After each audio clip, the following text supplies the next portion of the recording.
Oh, hello. Fancy seeing you here on a Monday morning, but glad you could join us. Welcome to Monday Morning Coffee with Inside the Firm. Each week we will be interviewing local, regional, and national business leaders to give you an inside peek into how they lead their businesses to success in an ever-competitive business climate.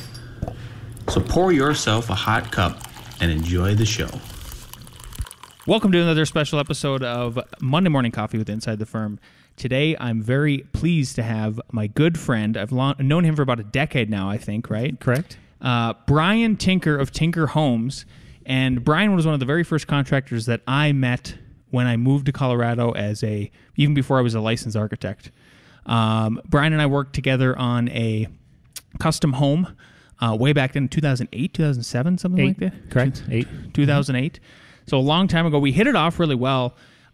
For a multitude of reasons, but one of the reasons I feel like is because Brian is so personable, and he's not this kind of contractor or builder that is trying to intimidate people. He's trying to thinks he knows everything. He was just like so down to earth, and I don't know what he thought about me, but we ended up just staying in touch even after I got laid off, and then the economy took a crap, and then we've. Over a couple years, from our first house to when I could refer him to a client. But once we did that and the economy started to breathe again, we've been working together ever since. Yeah. So welcome. Thank you. Thank you very much. Oh, it's great to be Is there here. anything else I've left out about who Brian is and how we met? No, I would say that I think we worked, I don't know, this is a buzzword, but synergistically well together. There weren't a lot of gaps in our communication and what you were looking for and what I was building. And so, I don't know, it just started a fantastic relationship. And one of the things I like most about Lance early on is that we both spent a lot of time framing when we were younger, and architects who know how to frame generally make better buildings. And I found that to be true with any architects, but Lance definitely was right there with that, and that was a fantastic way to go. It was awesome. Yeah. Yeah. So Brian, but let's back up even further than that, even further from when we met, right? Yes. Yeah. Prior to framing, though, your background is finance, isn't it? Well, I have a business degree, and I worked in the corporate world for a little bit, and then I worked in the nonprofit sector, and I was a VP of technology for several years, and then I really decided I did not want to be in that world in an office anymore. So I started a consulting firm, and mostly that was to nonprofits, but also to for-profit financial companies.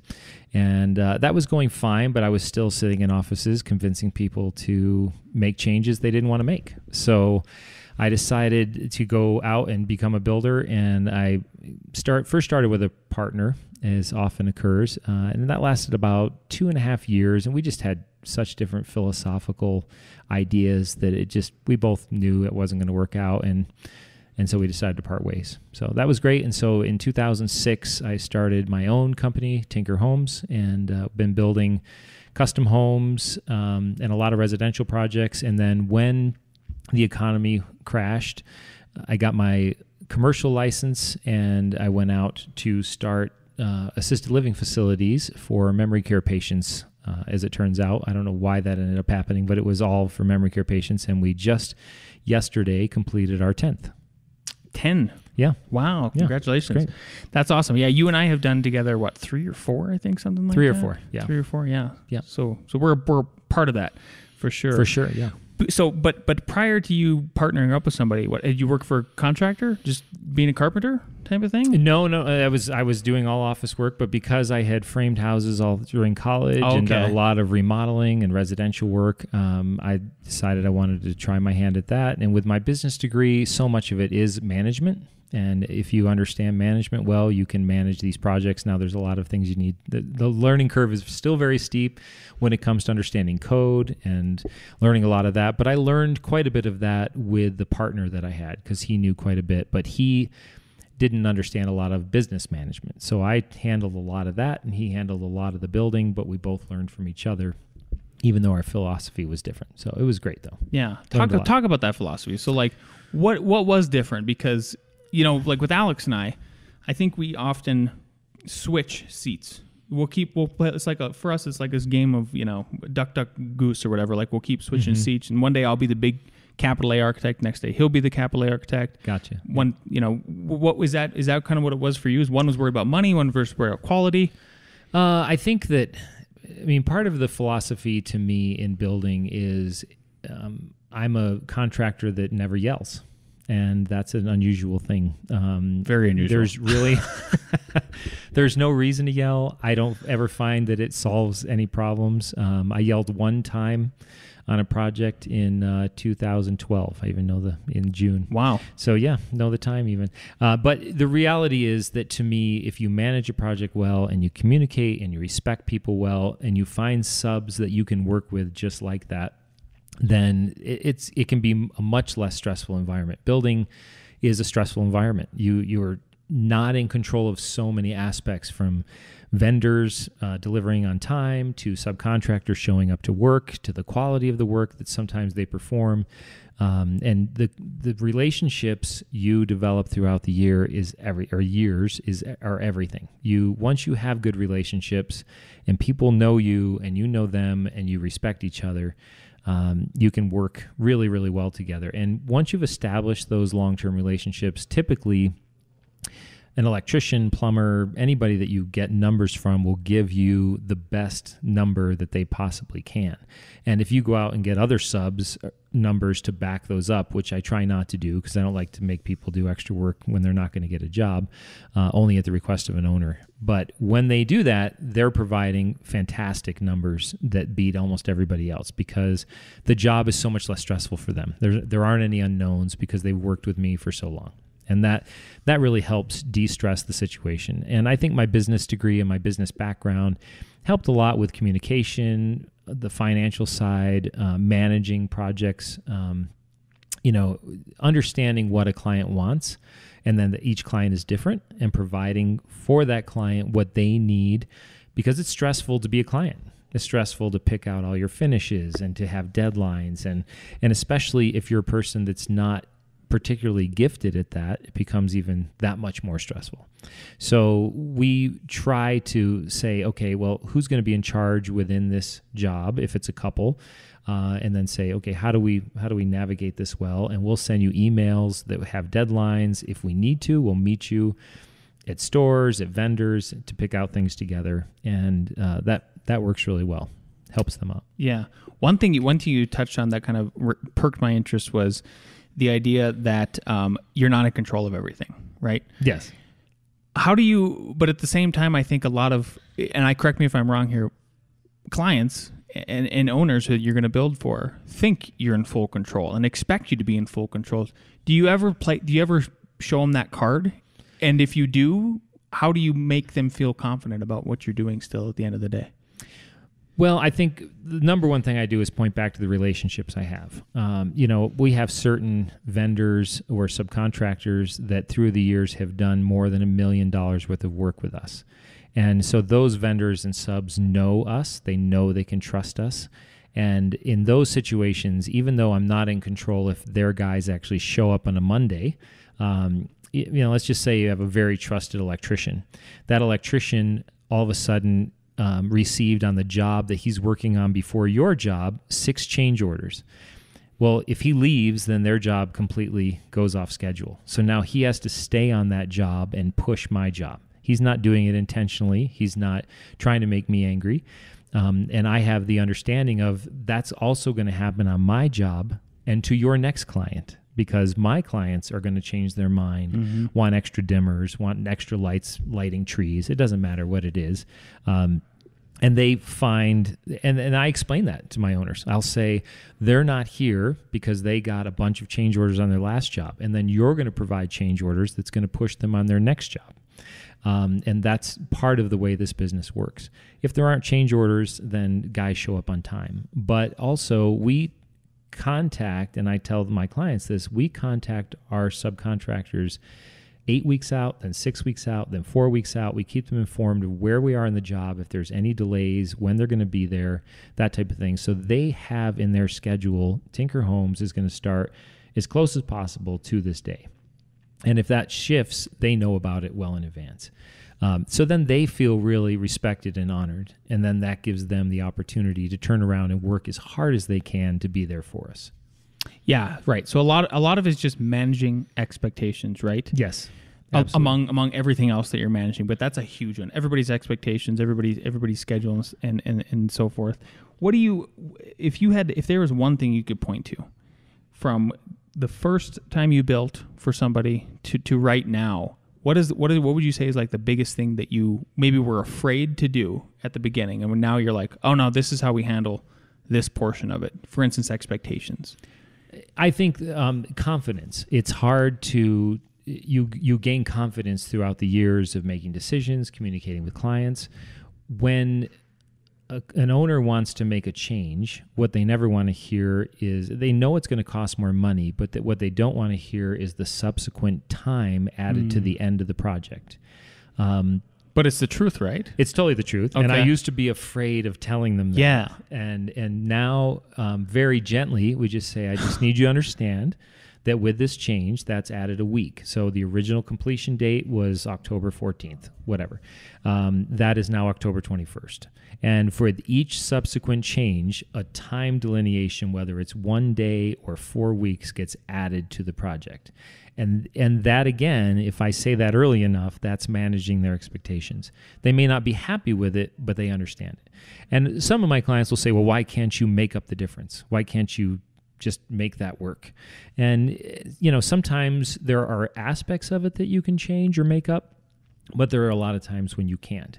And of course, every sub has a little wiggle room in our schedule, but mostly that's due to weather, vendor material delays, and I can't do anything about those. And when clients see that happening, they get frustrated. Sometimes, did you order it on time? Yes, we did. Here's the order. Here's the date. This is even when it was promised, and now it's 3 weeks overdue.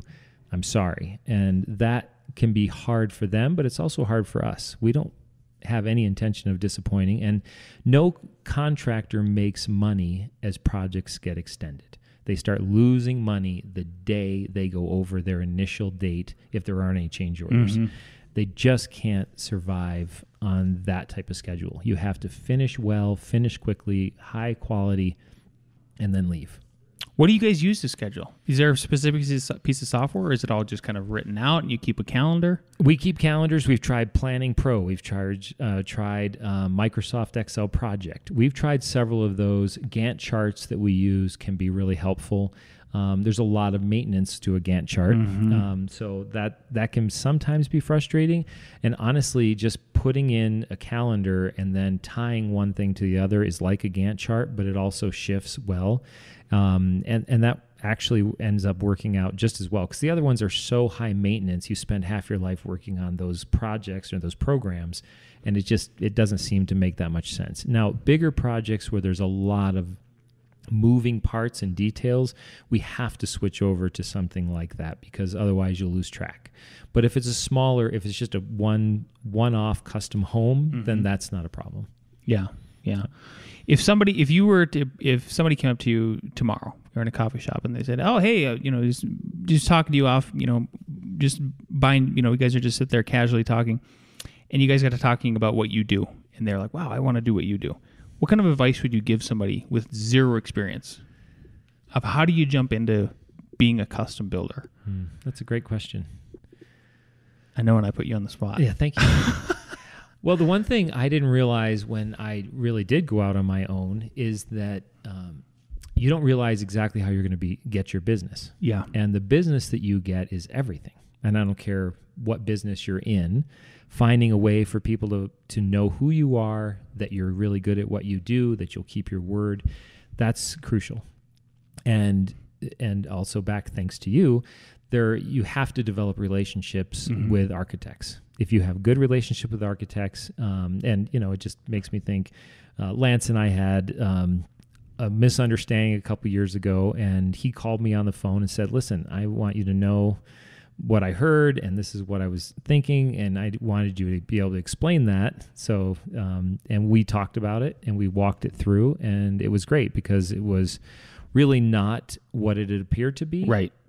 But you have to be willing to communicate and walk through it, because you're going to have issues. You're going to have conflict. And really, in the end, it's about the type of character and integrity you have. And no, I didn't mean that. No, I wouldn't mean that. And if I did mean it, I'm really sorry. I wasn't thinking when I said it, that type of thing. So I think long-term relationships with architects, engineers, people in the field is everything. Relationships.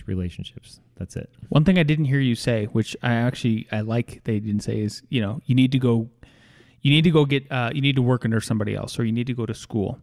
You need to do all of those things. And so I think I appreciate the relationship Sure. part of that. Yeah. I was hoping you wouldn't say like, oh, you need to go get a business degree. You need to go all these other things. No. What is one thing that you have seen? Well, here's one thing I've seen so far. We're sitting in our office right now. This is one of the first real build that we did besides the tiny houses, which those are unique in themselves, but as a true, commercial contractor like you. And I can't stop complaining about subcontractors, but not because they're just subs, but just because I think we've overcorrected in America. At least this is my summation of we've told a lot of kids for a lot of years, a couple decades, you got to go to college, you got to get a 4-year degree, and shamed people for going out and getting a trade. Mm-hmm. Have you seen that evolution even just from 2006? Has it gotten worse? Do you think there's a light at the tunnel? If there is a light at the tunnel, what is it? Well, I think that is another great question. And one of the things that I have found with a lot of my subcontractors now is there's some guys that have their master's degrees and they're pulling wire and wiring houses, and they're so happy. They're just so happy they're not doing what they actually got their master's degree in. They work outside, they work with people, they love what they do. So for me, like I said, I have a business degree. My 2 project managers both have their economics degrees from CU Boulder. And, that's great, but it's unnecessary. You don't have to have it. And none of us got our degrees in what we're doing now. Mm-hmm. And I think that there's a lot more to do with who you are and the way you deal with people than there is what your knowledge base is. And because if you're generally intelligent, you're going to figure out the details. You're going to figure out how to work with people. There are, of course, subs that are more complicated. There's drama. That's a fun way of explaining it. They're more complicated. That's how I'm going to describe everything that goes wrong in my life. From now. Well, that guy was complicated. Yeah, they don't show up. They're grumpy. Complicated. There's guys that work all by themselves and just F-bomb all day long. And you're just like, sorry, that's just not going to work in my job site. You're not even yelling at anybody. You're just yelling into the house. Yell. I know. And I really would prefer you to just keep that to yourself. Go out and yell in your car. We have music on, and one day some guys have just hard rock. The next day it's Mexican music. It's a blast if you let it be, and if everybody has a good attitude. So that's the other thing, relationship wise, is finding the right subs that you can trust, and that also takes years. It just takes time, and then you also often run into somebody that right away. Oh, this is a fantastic sub that I'm going to be able to work with for years. How do you know that? How do you know right away? If you could describe just glad handing somebody for the first time, you're walking them through a project. Let's say it's a new electrician, for instance. How do you know? There's some signs that you can just tell as a person? Well, first of all, they take your phone call. They call you back. Yeah. When you send them plans, they say, okay, I got your plans. I'm going to get to work on them. It might be a couple of weeks. They explain themselves. When they're on site, they ask the right questions. Normally not on anybody's electrical plans is exactly what they're going to do outside. Tree lighting, things like that. Specific, not parking lot lighting or building lighting, but specific extras or Christmas light outlets on the outside of the house. Are you going to have any of those? How many dimmers? Because dimmers are never on electrical plans. They're just not typically on there. They're not, I shouldn't say never, but they're often not. Yeah. So they say, do you think your clients are going to want dimmers? And where do you think they'll want them? Because they're expensive, and I want to make sure they're on my bid. So that's really helpful, because then you know that they know their business, and you know that they're looking out for you and for them and your client when they give the price, because that removes all tension down the road. The client knows, the contractor knows, and the subcontractor knows, I gave the best possible price I could for what this client wanted. And that is how you know in any time with any subcontractor what you're going to get out of them. There's other subcontractors, you learn, like I gave them a check on Wednesday at 10 a.m. and I turned around at 10:30 and they were gone and they went snowboarding and, whatever it is. And it's like, okay, all right. With this subcontractor, they get checks at 4:30 on Friday. That's when they get their check. Yeah. So you just have to learn that. And then you also may decide this is not the best relationship for me with this subcontractor. So, and those are sometimes hard conversations because those guys are the ones that tend to get a little bit disgruntled when you tell them you're not going to work with them anymore. Why? What's wrong with you? And so they get very defensive. But again, to me, keeping a professional site, keeping professional communications with everybody that we work with is exactly how a project will have the least amount of difficulty, strife, complications, that type of thing. When you do have to bring new subcontractors on, let's just say one of them retires. Yeah. They sell the company. You Sure. got to look for a new plumber. Yeah. Do you now set expectations for that subcontractor when they come on site? And do you walk them through and say, this is typically how things go, or is it more organic as you watch them work and you have to correct them? I would say, well, with this many years into it, I have a pretty good sense up front how it's going to go. But no, there's times when I don't. And, a lot of people can snow you in an interview for a job. And that's unfortunate, but it does happen. And I think what we do is we try to say, well, this is how we run our jobs. This is what we expect. You will be working here with the 10 guys. You guys can work on different sides of the project. It's plenty big enough. There's no reason you can't work together.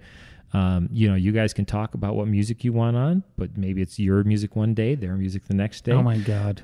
Whatever. But, and also we have a big budget for coffee and donuts. Oh, cool. And Chipotle. And to me, keeping people happy and keeping people working is crucial. And if it's a super cold day or whatever, we just bring stuff in, have coolers on super hot days of cold drinks, and everybody tends to drop it down a notch. And I tell my clients the same thing. If you want the subcontractors to take your job super seriously and you want them to be incredibly conscientious, they're out here doing a job and you may say, I'm paying them enough to do this job. I'm not going to give them anything. That's one approach that I have clients take. Another approach is that they say, oh, of course. And they come out with donuts, coffee, Chipotle, pizzas, beer on Fridays only at 4:00 on. 4:00, yep. So they're, the subs are happy. They feel taken care of. They feel honored. And I think a lot of times subcontractors don't feel honored because a lot of contractors yell. A lot of contractors browbeat you for the price that you have. They want things for free. They want, and that's just not honoring at all to a subcontractor. It's really not even honoring to the process of building. Like, we all have to make money. We all have budgets. And we all know that we need to provide the best possible price. And that if you have that type of respectful idea about the building process, you don't end up in conflict. You don't end up with people that aren't willing to work hard to make something happen. Yeah, sure. Yeah. Back to the subcontractors, back to just trades though, right? Okay. So, if there was one trade that you had Elon Musk on the phone and you said, Elon, we're going to solve this trade problem. We're going to automate it. We're going to make a robot. What would it be? Which one would you automate? You could just Plumbing. Really? Plumbing of all of them, huh? Yeah. Why is that? It tends to attract the greatest variance in pricing.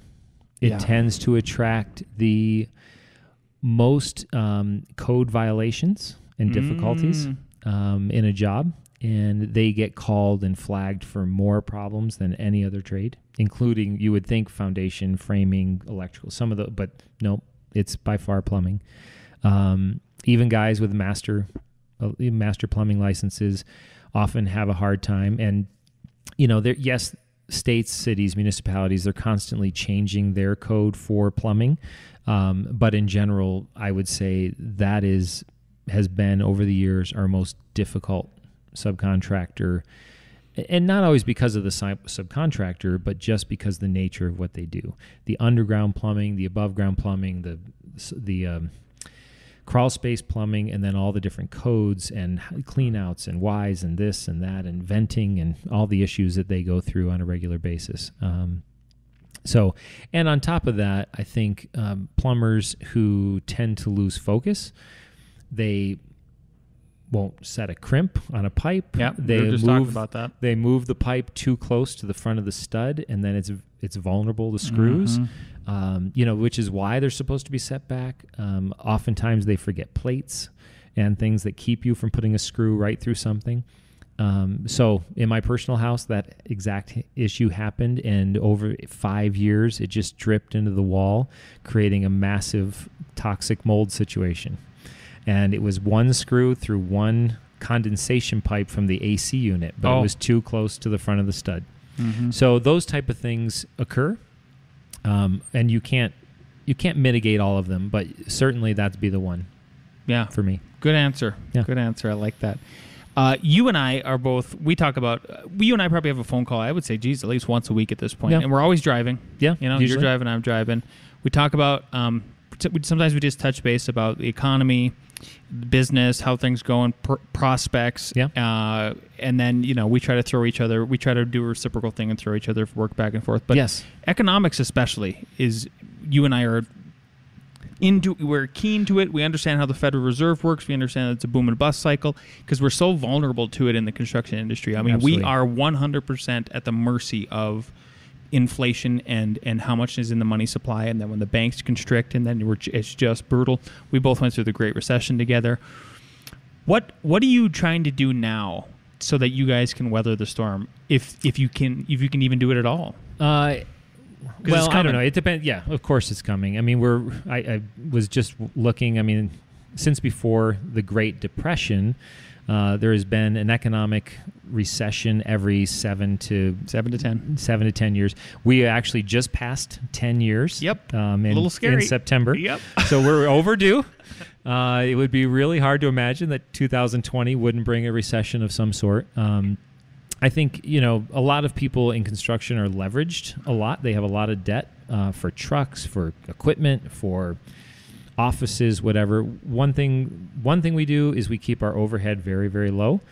It's all intentional. There's nothing that we don't spend money on that we don't need. And I know that you can do a lot if you're willing to manage your risk and bring money in to grow your business, and I get that. The construction industry is no different. However, we don't build spec houses.